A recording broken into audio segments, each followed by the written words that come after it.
Hello बच्चों, स्वागत है आपका द विंग्स में। मैं हूँ चंद्रेश कुशवाहा। चलिए, हम पढ़ रहे थे क्लास 7th के मेथड्स जिनमें हम निकाल रहे थे कंसंट्रेशन ऑफ सॉल्यूशन। मैंने आपको ये लास्ट क्लास में पढ़ा दिया था कि क्या होता है सॉल्यूट का सॉल्वेंट में कंसंट्रेशन और कैसे इसे मेजर करते हैं। आज हम पढ़ने वाले हैं, ये देखिए हमने कल ये पढ़ा था, आज हम पढ़ने वाले हैं इसके आगे का। आज सीखेंगे कि ऐसी कौन कौन सी मेथड्स हैं, ये भी मैंने तुम्हें बता दिया था क्या लास्ट क्लास में। चलिए, ये देखिए कौन कौन सी मेथड्स हैं जिनसे हम कंसंट्रेशन को निकालेंगे। पहला था परसेंटेज, ये देख रहा परसेंटेज। परसेंटेज को हम निकालेंगे। देखो परसेंटेज यहाँ पर जो दे रखा है वो दो टाइप का होता है, एक मास परसेंटेज होता है, एक वॉल्यूम परसेंटेज होता है। जो मास परसेंटेज होता है वो भी सब डिवाइडेड है तो पार्ट में।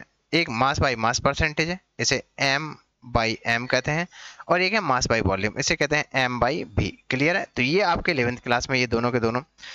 फिर इसी में वॉल्यूम परसेंटेज है, इसी में है वॉल्यूम परसेंटेज कंसंट्रेशन निकालने का, तो वॉल्यूम बाई वॉल्यूम परसेंटेज कहते हैं इसे, वी बाई वी। ठीक है। इसी में दूसरी जो मेथड है वो है स्ट्रेंथ, तीसरी है मोलारिटी, चौथी है मोलालिटी, तो आपको ये याद रखना है। पांचवी है मोल फ्रैक्शन, छठवीं है नॉर्मेलिटी और सातवीं है फॉर्मेलिटी। तो यहाँ पर जो है हम ये सब पढ़ चुके थे। इसमें से हमें नॉर्मेलिटी नहीं पढ़ना, फॉर्मेलिटी नहीं पढ़ना। क्यों? क्योंकि ये हमारे सिलेबस में नहीं है, ये हमारे सिलेबस में नहीं है, पहले थी अब नहीं है। ठीक है। तो आज हम चलते हैं परसेंटेज पर। चलिए, और परसेंटेज को जानेंगे। हर बार हर एक नई वीडियो आएगी और उस नई वीडियो में आपको परसेंटेज, स्ट्रेंथ, मोलारिटी मोलालिटी ये मिलते जाएंगे आगे की ओर प्रोसीड होते हुए। चलिए, बिना समय खराब करते हुए आगे बढ़ते हैं अपन यहाँ पर।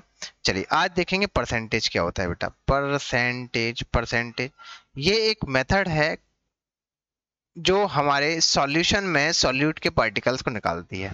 ठीक है। इसको ऐसे समझिए कि एक मान लीजिए हीप है, हीप। अच्छा, मुझे हीप किसका पसंद है? ग्रेन्स का, अनाज का।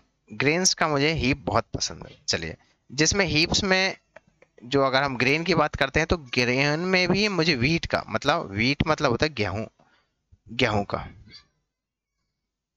गेहूं का हीप बहुत पसंद है।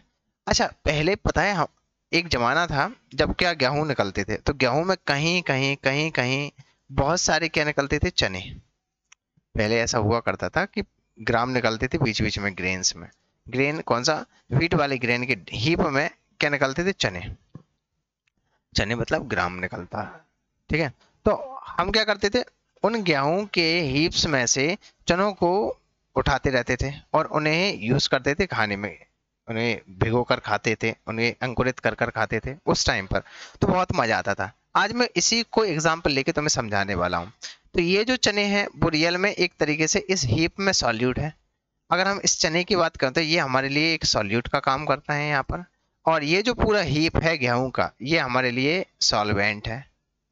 और सॉल्यूट और सॉल्वेंट मिला के क्या बनता है? सॉल्यूशन। ठीक है। तो परसेंटेज होता क्या है वो मैं बता देता हूँ यहाँ पर कैसे निकालते हैं। तो रियल में अगर हम ये बात करें कि ये जो पूरा हीप है वो 100% है। कितना है? 100%। मैंने कहा इसको 100 पार्ट में डिवाइड कर लेते हैं। कितने पार्ट में? 100 पार्ट। पार्ट क्या होता है सर? मान लीजिए कि इस हीप के दावेदारी कोई व्यक्ति हैं, ये दो व्यक्ति हैं। इस हीप के दावेदार कौन है? दो व्यक्ति हैं। अब ये दो व्यक्ति दावेदार कब हो गए? जब इसे बटिया से ले लेंगे किसी खेत को, खेत को बटिया से लेंगे तो उसका गेहूं निकला, गेहूं निकले तो उसमें चने भी हैं। समझ गए? अब क्या होगा कि इनके पास ऐसी कोई इंस्ट्रूमेंट नहीं है जिससे इसे क्या किया जाए, इक्वल पार्ट में बांटा जा सके। तो ये इस हीप को इक्वल पार्ट में बांटने का काम करते हैं एक तगाड़ी से। ऐसा एक वेसल होता है, ठीक है, तगाड़ी जैसा। तो इसको एक ये ले लेता है और एक ये ले लेता है। ऐसे करके ये इक्वल इक्वल एक दूसरे को बांटना स्टार्ट कर देते हैं। क्लियर है? तो ऐसे करके इन पूरे हीप का कितना पार्ट हो जाता है? 100 पार्ट। 100 पार्ट का मतलब क्या है? टोटल टोटल 100 तगाड़ी आ गई। क्लियर है? तो 100 तगाड़ी मतलब 100 पार्ट हो गई। 50 इसको मिल गई, 50 इसको मिल गई। तो हम कहेंगे इस पूरे सॉल्यूशन में जिसमें गेहूं भी है और चने भी लिए हैं, ये कितने पार्ट हैं? टोटल 100 पार्ट हैं। तो इन 100 पार्ट में कितने चने के पार्ट होंगे उन्हें ही कहते हैं परसेंटेज। क्लियर है? तो परसेंटेज निकालने का तरीका समझ गए कि टोटल अगर ये 100 पार्ट है, पार्ट समझ गए, और पार्ट में कितने पार्ट, मतलब अगर हम टोटल कर लें उन चनों को निकाल निकाल कर तो कितनी तगाड़ियां हो गई? एक हो गई, दो हो गई, तीन हो गई। उसको कहा कहेंगे कि वो कितनी तगाड़ियां हैं टोटल 100 पार्ट में से, तो उसे कहेंगे हम परसेंटेज। तो परसेंटेज क्या कहेंगे? It is defined as the ratio of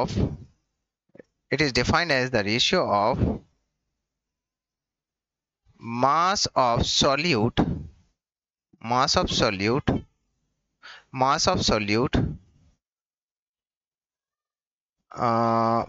solute by part to be present in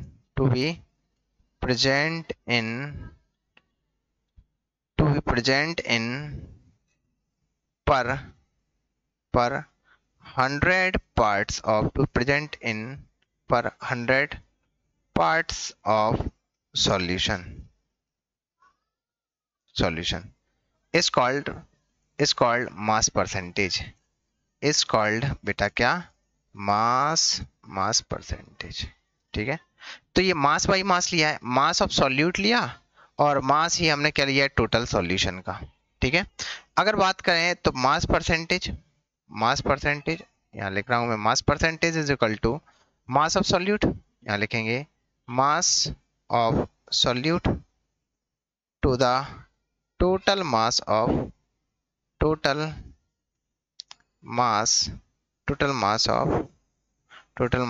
solution into 100। बस 100 का मल्टीप्लाई कर दीजिए और ये जो फॉर्मूला आया है वो किसका आ गया? मास परसेंटेज का। किसका आ गया बच्चों? Mass percentage. दिख रहा है आपको? मास परसेंटेज का। तो mass of solute to the total mass of solution into 100 is known as mass percentage. चलिए इसको थोड़ा और आगे ले जाते हैं अपन। यहाँ दिखाई दे रहा है आपको? तो मास परसेंटेज क्लियर हो गया। मान लीजिए आपने NaOH डाला, NaOH सोडियम हाइड्रोक्साइड, किसमें? वाटर में। ठीक है, तो टोटल कितना हो गया? NaOH प्लस वाटर, तो ये हो गया क्या बेटा? सॉल्यूशन। ये हो गया सॉल्यूशन। ठीक है, आपने NaOH जितना भी डाला और जितना भी आपका वाटर था, टोटल मिला के टोटल मास हो गया सॉल्यूशन का। ये क्या है आपका? सॉल्वेंट, क्योंकि ये डिसॉल्व करवा रहा है। ये कम क्वांटिटी में, इसलिए इसे कहेंगे क्या? सॉल्यूट। तो आपने क्या किया कि कितना NaOH, how much NaOH to be dissolve in total amount of NaOH plus H2O में डाला है, समझ रहा हो?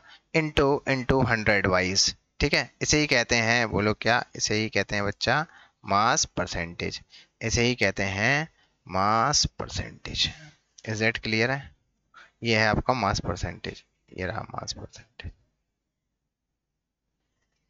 परसेंटेज। ठीक है, आप इसको याद रखिएगा, बहुत इंपॉर्टेंट है मास परसेंटेज। क्या निकालने के लिए इंपॉर्टेंट है बच्चा? ये है निकालने के लिए हमारा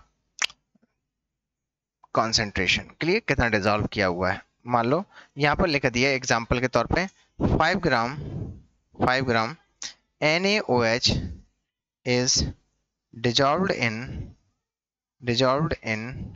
15 gram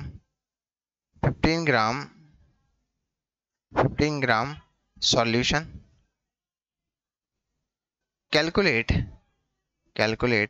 मास परसेंटेज।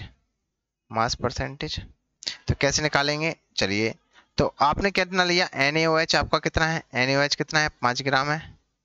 और आपका सॉल्यूशन, मतलब जिसमें NaOH भी और वाटर भी है, तो सॉल्यूशन कितना है आपका? टोटल सॉल्यूशन है 15 ग्राम। यहाँ पर देखिएगा, मास परसेंटेज निकालेंगे। मास परसेंटेज 5 NaOH ले लेंगे, ये सॉल्यूट हो गया। नीचे ले लेंगे सॉल्यूशन इनटू 100। देखो 5 10 जा 15, तो देन आपका आ गया 10%। 0 से 0 काट देना। ठीक है, तो मास परसेंटेज आपका जो NaOH है वो टोटल सॉल्यूशन में कितना मिला हुआ है? 10% मिला हुआ है। लो आंसर आ गया। कितना सरल है, बहुत बढ़िया। सीख पाए आप लोग, बहुत बढ़िया। ऐसे ही यहाँ पर एक और चीज को देख लें, मास परसेंटेज के अलावा यहाँ पर मास बाई वॉल्यूम परसेंटेज होता है। मास बाई वॉल्यूम परसेंटेज वो कैसे निकालेंगे? मास रखेंगे सॉल्यूट का टू द वॉल्यूम रखेंगे सॉल्यूशन का, वॉल्यूम ऑफ सॉल्यूशन, यहाँ पर वॉल्यूम रखते हैं, वहां पर मास रखता है, यहाँ पर वॉल्यूम रखते हैं सॉल्यूशन का, इनटू 100, ये निकालने का तरीका है। तो डेफिनेशन क्या होगी, mass of solute to dissolve in volume of the solution into 100 is known as volume solution. अच्छा, वॉल्यूम परसेंट ये है मास बाय वॉल्यूम परसेंटेज, ये क्या है, मास बाय वॉल्यूम परसेंटेज। अगर वॉल्यूम बाय वॉल्यूम परसेंटेज होगा तो ऊपर रख देना volume of the solute to the total volume of the ये volume V for volume of the solution into बेटा क्या 100। ठीक है, ये आ गया आपका वॉल्यूम सॉल्यूशन। चलिए, आप ये भी सीख गए हैं, आप ये भी सीख गए हैं, आप ये भी सीख गए हैं, तो इसलिए अब वक्त है जाने का। बहुत बहुत धन्यवाद, थैंक यू सो मच।